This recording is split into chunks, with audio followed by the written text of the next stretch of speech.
여기만 쓰면 떨리고 그렇습니다. 예수를 진실로 믿는 사람이라면 기도를 통하여 예수님과 사귀게 되고 예수님과 말씀하게 되고 예수님께 무엇을 구해서 은혜로 받게 되니 기도는 언제나 해야 할 중요한 일들입니다. 우리가 기도하는 가운데 빼놓을 수 없는 4가지 요소들이 있습니다. 1절에 나와 있듯이 간구와 기도와 도구와 감사입니다. 첫째로 간구가 무엇입니까? 간구라는 것이 간절하게 구하는 것입니다. 기도하는 것을 받기까지 구하는 것입니다. 우리가 기도할 때는 하나님 뜻에 합당한 것만은 구하기 때문에 꼭 이루어진다는 것입니다. 시간이 지체되는 예는 있었지만 계속 구하면 이루어집니다. 하나님 뜻에 합당한 것은 우리에게 제일 유익한 것입니다. 그렇기 때문에 좋은 곳을 구하다가 그만두지 않게 되는 것입니다. 그래서 간구라는 말이 여기에 기록되었습니다. 우리는 기도할 때 신중을 기해야 합니다. 잘 생각하고 기도해야 합니다. 생각 없이 기도하지 않아야 합니다. 무엇을 생각해야 합니까? 하나님의 뜻을 생각해야 합니다. 내가 이렇게 기도하는 것이 참으로 하나님이 기뻐하시는 일인지, 하나님의 뜻에 합당한 것인지, 하나님이 일하시는 가운데 이런 일을 하시는지 그것을 잘 알아봐야 합니다. 우리가 기도할 때 내는 열심은 귀합니다. 열심이 없다는 것은 간절하지 못한다는 증거입니다. 간절한 사람은 열심이 있습니다. 하지만 참된 열심은 신중한 결정에서 생깁니다. 우리는 열심히 기도한다고 하면서 생각 없이 하기 쉽습니다. 그러면 열심히 하는 노력이 헛되이 됩니다. 그러므로 기도할 때는 잘 생각해서 하나님의 뜻을 분명히 알고 해야 합니다. 하나님의 뜻이 무엇인가 알아야 합니다. 하나님의 뜻만 알았다면 좋은 일입니다. 하나님의 뜻을 알았다면 하나님의 뜻은 곧 승리하는 것입니다. 하나님의 뜻은 세상의 것으로 인도합니다.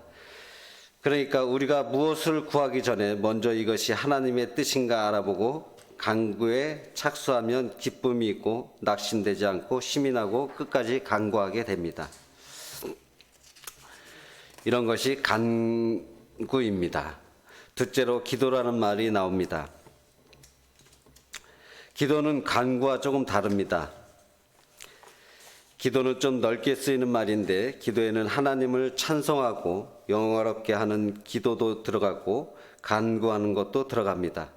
그리고 하나님을 묵상하면서 내 마음이 하나님과 통하고 하나님의 아름다움을 묵상하고 하나님을 바라보고 하나님을 사모하는 이런 것도 다 기도에 들어갑니다. 특별히 이 기도라는 말이 중요하게 가르치는 바는 하나님께만 한다는 것입니다. 기도라는 단어는 반드시 하나님께만 사용됩니다. 기도할 때 사람을 상대로 하면 기도가 아닙니다. 눈을 감고 기도하지만 사람을 생각하면 그거는 기도가 아닙니다. 내가 지금 기도하는 것을 사람이 어떻게 생각하겠는가 하는 그런 마음을 가진다면 그것 또한 기도가 아닙니다. 그런 기도는 착실하지 못한 기도입니다. 그런 기도도 하나님이 불쌍히 여겨서 들어주실 만한 부분은 들어주시겠지만 하나님께만 말하는 것이 기도입니다. 그런데 우리가 기도할 적에 다른 사람이 내 기도를 어떻게 생각하겠다 하는 시험에 떨어지기 싫습니다. 하나님에게 기도하는 것이 생명보다 귀한데 기도를 참되게 해야 되겠습니다. 그러하기 위해 우리가 연단을 받아야 되는 줄로 저는 생각합니다.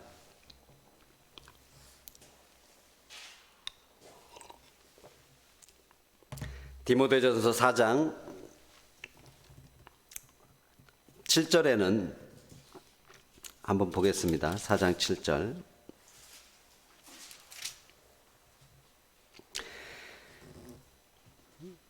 망령되고 허탄한 신화를 버리고 경건에 이르도록 내 자신을 연단하라 했습니다. 경건에 이르도록 자신을 연단하고 말씀하십니다. 경건에 이르도록 연습해야 합니다. 기도할 때 우리가 사람을 생각하고 기도하면 기도하는 자신에게 기쁨이 있습니까? 기도할 때 사람에 대한 생각은 다 잊어버리고 하나님께만 기도를 올려야 마음이 기쁩니다. 기도한 뒤에 마음이 아주 유쾌합니다. 하나님이 주시는 은혜도 물론 있지만 우선 우리 마음에 가진 우리들의 그 마음이 기쁘다 그 말입니다. 기도하는 가운데 거짓말하는 기도를 안 했기 때문입니다. 다시 말하면 사람 들으라는 기도를 하지 않았다는 것입니다. 그 가운데 참 기쁨이 있고 무엇보다 하나님을 기쁘시게 하기 위해 우리가 기도를 참되게 하게 되는 것입니다. 기도의 연단은 어디서 받느냐 하면 밀실에서 받는다고 하고 있습니다. 즉 고요한 자리에서 기도의 연단을 받는다는 것입니다. 공속에서의 기도하면 다른 사람을 의식하기 쉬우니까 밀실, 즉 고요한 자리에 가서 심써 기도해야만 점차 연단이 됩니다. 무엇이 연단이 되는 걸까요? 고요한 자리에 계속 기도하면 사람을 기쁘게 하려는 그 생각으로 말하는 시험을 안 받으니까 하나님이 기뻐하시는 기도가 될 것입니다. 그렇기 때문에 우리가 그런 자리에 가서 기도할 때 참으로 하나님의 은혜를 온전히 느낄 수 있다는 것입니다. 특별히 하나님을 사랑하는 우리 기도가 참되게 이루어져서 하나님께 올라가는 체험하는 것이 있습니다. 하나님을 기뻐하게 되는 마음이 생기는 체험입니다. 하나님께서 그러한 은혜를 주십니다. 기도를 잘하면 하나님과의 소통이 되며 하나님과의 교제가 되며 하나님께만 올리는 기도가 되기 때문에 우리 마음에 하나님을 사랑하는 마음이 점점 더해질 것입니다. 즉 고요한 자리에서는 기도가 우리에게는 은혜를 많이 받는 기회가 된다는 것입니다. 그렇기 때문에 기도할 마음이 점점 더 많아져서 기도의 재미를 느끼며 하나님을 즐거워하는 마음이 점점 많아지게 되는 것입니다. 하나님을 즐거워하는 마음이 점점 강해지고 그 마음이 점차 힘이 붙으면 기도 생활이 더 잘 되어 갈 것입니다. 하나님을 사랑하는 마음이 차차 강해지는 것, 이것이 귀하다는 그 말입니다. 그래서 공속에 나서서 기도할 때도 사람을 생각한 기분이 생기지 않고 도리어 하나님께 지금 기도한다는 마음 자세가 되면 하나님을 즐거워하기 시작하는 그런 마음이 일어나면서 하나님을 즐거워하고 하나님께 말씀드리는 이것이 너무도 귀한 일로만 생각해서 하나님께만 집중될 가능성이 많기 때문입니다. 우리는 교리도 배워야 됐고 특별히 성경을 많이 배워야 하지만 기도도 배워야 합니다. 기도란 되는 대로 하는 것이 아닙니다. 하나님 앞에 말씀드리는 일이므로 우리가 기도를 잘해야 됩니다. 그러므로 무엇보다 한적한 자리에 가서 기도한 일에 우리를 연단해야 할 것입니다. 예수님께서 한적한 곳에 가서 기도했다는 말씀이 성경에는 많이 있습니다. 광야에 가셔서 기도하셨고 빈들에 가셔서 기도했습니다. 산에 올라가서 기도하셨고 새벽 미명에 즉 사람들이 떠들기 전 고요한 시간에 기도하셨다는 말씀들이 복음서에 많이 있습니다. 우리는 예수님을 본받아 예수님을 본받아야 할 것입니다. 예수님이 기도를 이렇게 하셨으니 우리도 예수님처럼 기도하는 것이 제일 잘하는 것일 거라 생각합니다. 그렇게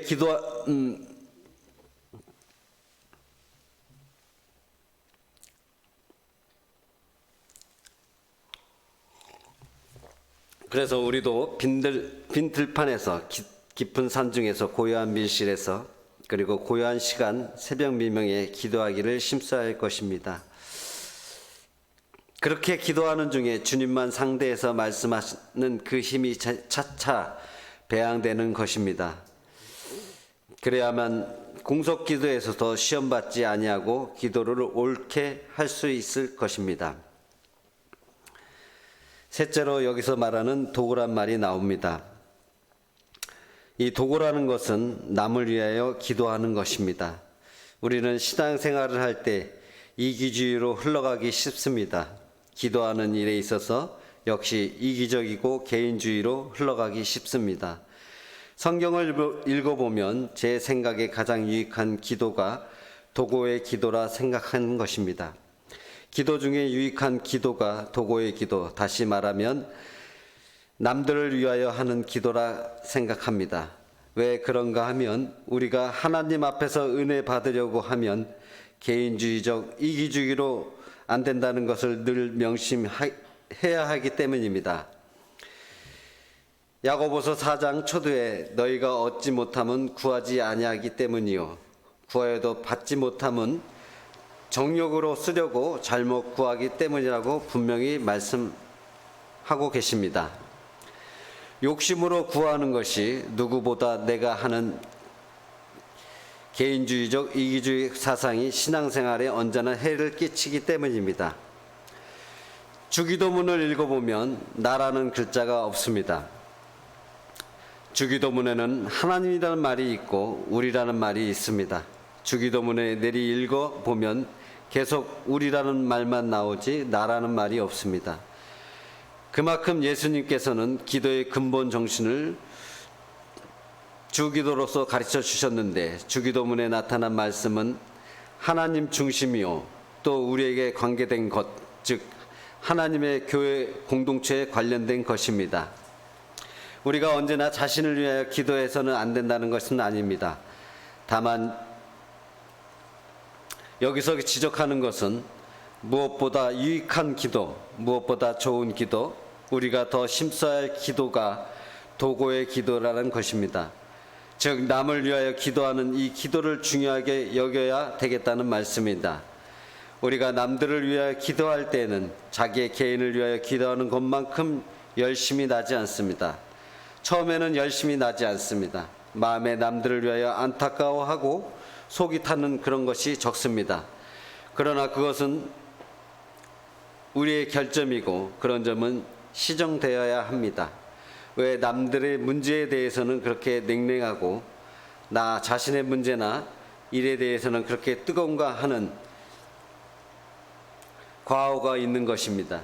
이웃사랑하기를 내 자신과 같이 하라는 예수님의 말씀이 철칙이고 진리이고 자타에게 유익이 주는 말씀인데 어째서 우리가 남들에 대해서 그렇게도 무관심한가를 생각할 때 우리 자신들의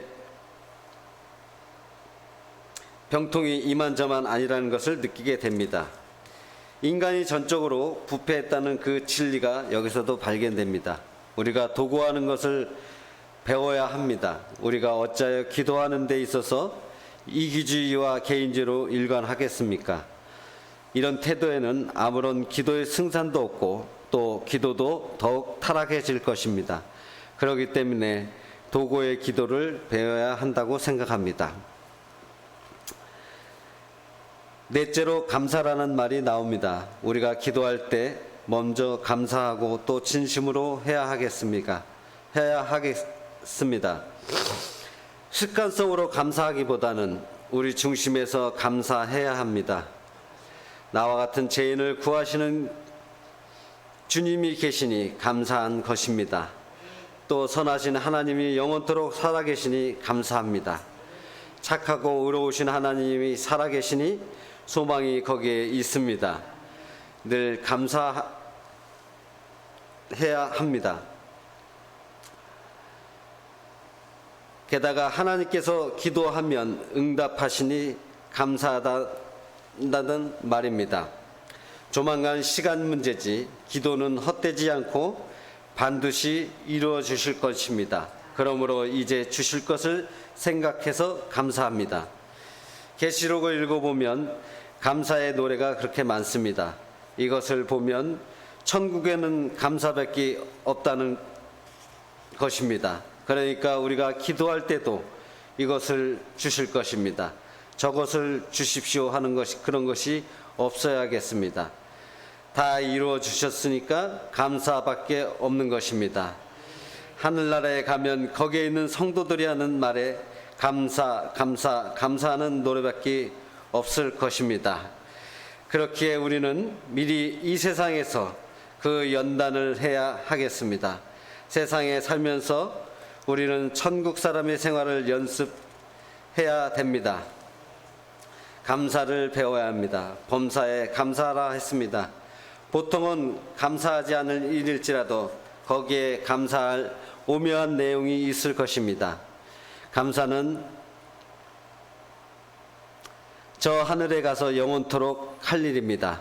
영원히 변하지 않고 늘 할 일인데 우리가 이 세상에부터 감사하는 참된 생활을 배워야겠습니다. 오늘 말씀드린 것은 기도의 4가지 중요한 요소에 대한 것입니다. 간구하자, 기도하자, 도구하자, 감사하자는 이 4가지입니다. 간구, 기도, 도구, 감사 이 4가지를 기억하고 우리의 기도 생활에 한 번 더 전진이 있기를 간절히 기원합니다. 감사합니다. 기도하겠습니다. 거룩하고 은혜로우신 하나님 아버지 감사합니다. 우리는 항상 기도해야 될 이런저런 처지에 있지만 시험받고 이 모양 저 모양으로 약해짐으로 기도를 부지런히 하지 못하고 또 간구와 기도와 도구와 감사에 분명치 못한 부족한 자들을 임을 다시 깨닫게 하였으니 주님께서 우리에게 은혜를 더하시어 우리에게 간구와 기도와 도구와 감사로 하는 기도 생활이 될 수 있도록 은혜의 은혜를 더하여 주옵소서. 감사드리며 예수 그리스도의 이름으로 기도드립니다.